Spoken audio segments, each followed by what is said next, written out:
안녕하세요. 하나님의 말씀을 배달합니다. 요교교회 김민호 목사입니다.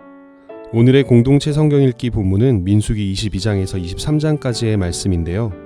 그 중에서 22장 26에서 33절까지 봉독하고 함께 묵상하도록 하겠습니다. 여호와의 사자가 더 나아가서 좌우로 피할 데 없는 좁은 곳에 선지라.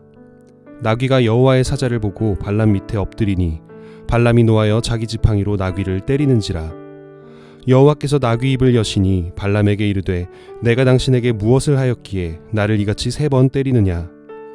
발람이 나귀에게 말하되 내가 나를 거역하기 때문이니 내 손에 칼이 있었더면 곧 너를 죽였으리라.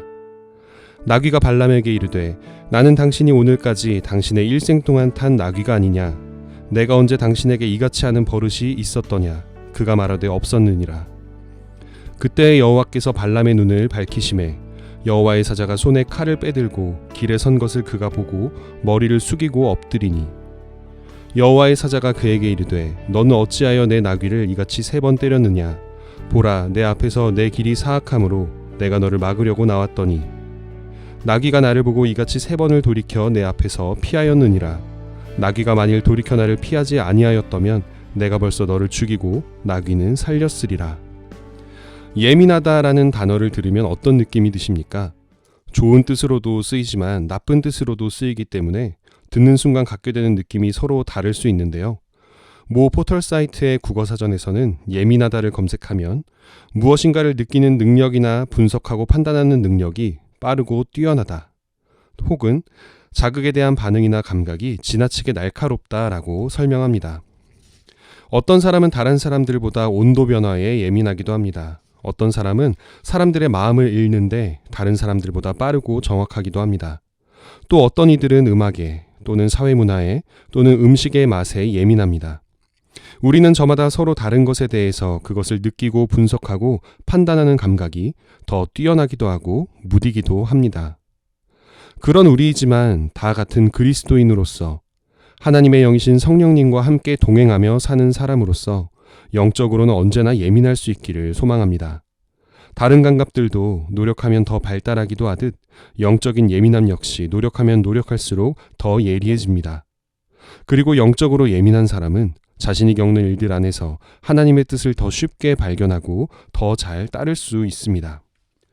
오늘의 본문에서 소개되는 예언자 발람은 매우 뛰어난 영적 능력을 가진 사람이었습니다.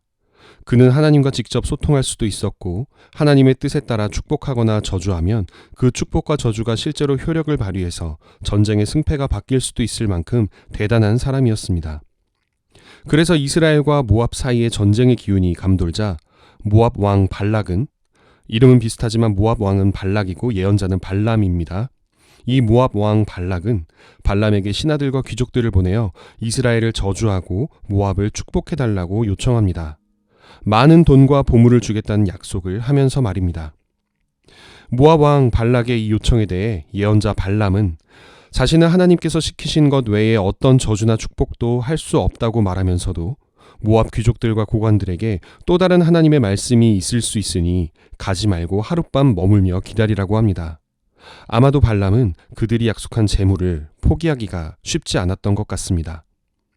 이미 하나님께서는 예언자 발람에게 아주 명확하게 모압을 따르지 말 것과 이스라엘은 복을 받았으니 저주하지 말 것을 명령하셨는데 하나님의 말씀을 듣고도 발람은 자신의 행동을 확정짓지 못하고 계속 고민하는 모습을 보입니다. 결국 발람은 모압 사람들과 함께 길을 나서게 되는데 그 마음속에는 이미 돈을 받고 저주나 축복을 해야겠다는 마음이 들어 있었던 것 같습니다. 오늘의 본문 민수기 22장 22절에는 하나님께서 발람에게 진노하시고 그를 죽이기 위해 천사를 보내셨다고 기록되어 있습니다. 그런데 이 순간 발람이 타고 있던 나귀가 여호와의 사자, 발람을 죽이려는 천사를 보고 머뭇거리기 시작합니다. 짐승의 눈에도 하나님의 뜻에 따라 발람을 막으려는 천사가 보인 것입니다. 그런데 정작 대단한 영적 능력을 가진 예언자 발람은 그 천사를 보지 못했습니다. 여호와의 사자가 자신을 죽이려 기다리는 줄도 모르고 발람은 자신의 나귀가 자기 말대로 앞으로 가지 않는 것에만 집중하며 화가 나서 나귀를 때리기까지 합니다. 그러자 하나님께서는 나귀가 사람의 말을 하게 하십니다. 평생 당신을 태워온 나를 왜 때리느냐는 말을 하게 하십니다. 발람에게 생각을 좀 해보라고 하는 것입니다. 지금까지 문제없이 타고 다녔던 나귀가 갑자기 말을 안 듣는다면 나귀를 때릴 것이 아니라 자신의 행동을 되돌아보라는 메시지를 하나님은 나귀를 통해 발람에게 전하고 계신 것입니다. 그러자 발람은 드디어 자신을 죽이려 기다리던 천사를 보게 되었습니다. 이 악한 예언자 발람은 저주나 축복으로 전쟁의 결과를 바꿀 수도 있을 정도로 뛰어난 영적 능력을 지닌 자였지만 정작 하나님의 뜻을 파악하는 일에는 매우 부족한 사람이었습니다. 하나님의 마음을 알지 못하는데 영적 능력이 뛰어나봐야 무슨 소용이겠습니까? 자신의 뛰어난 능력으로 죄와 죽음을 향해 나아갈 텐데 말입니다. 우리는 이 발람과 같지 않기를 원합니다. 살아가면서 겪는 많은 일들 속에서 눈에 보이는 것만 신경 쓰는 것이 아니라 눈에 보이지 않는 하나님의 일하심과 하나님의 계획에도 집중합시다. 좋은 일이 있어서 기쁘고 들뜰 때에도 이것이 나에게 죄를 짓게 하는 영적 함정이 아닐지 한 번 더 생각해보고, 나쁜 일이 있어서 너무 힘들어 지칠 때도 눈앞의 문제만 바라보는 것이 아니라 하나님께서 나에게 무슨 말씀을 하고 계신 것은 아닌지 한 번 더 고민하고 기도합시다.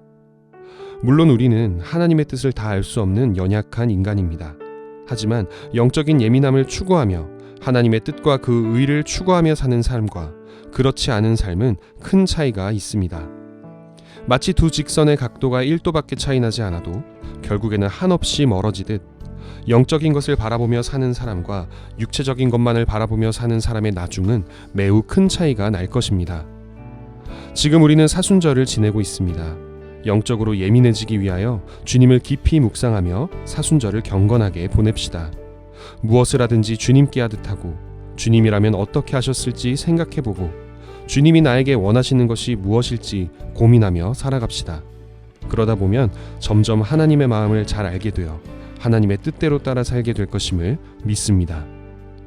오늘의 말씀을 우리 삶에 이렇게 적용하기를 원합니다. 사순절 기간 동안 내가 내려야 하는 모든 판단들 앞에서 이 상황에 주님이라면 어떻게 하셨을까를 고민하며 결정하는 연습을 해봅시다.